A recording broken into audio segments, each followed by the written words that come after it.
los mayas es de 5 tonos. Es decir, los instrumentos que se emplean tienen más ritmo que todos. ¡Bomba!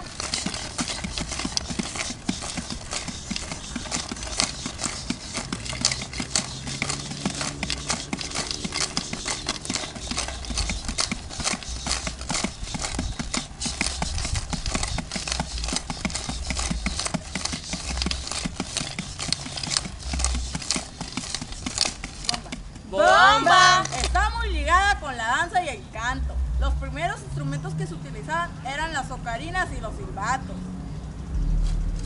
¡Bomba!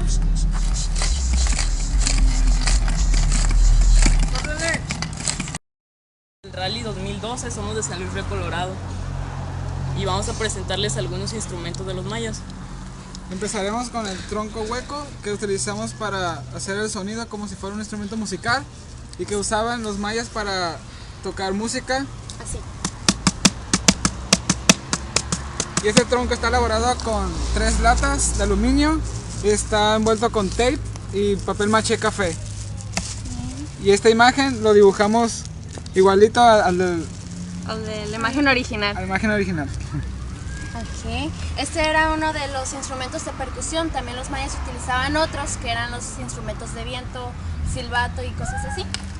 Y este fue el más representativo que encontramos. Luego hicimos estas que son maracas con un bote de aluminio, lo forramos en papel maché y le dibujamos estas cosas, líneas. Okay. Y luego hicimos estos que son tipo baquetas y le hicimos con plastilina y con un tarugo y le pusimos una piedra para que al momento de pegarle el tambor sonara. La tele. Bueno, y pues yo soy Gustavo. Yo soy Harold. Aida, Beatriz. Y Brianda. Brianda es la que Brianda está es la que grabando el está video. grabando. Somos el equipo Los Los Odios. Odios.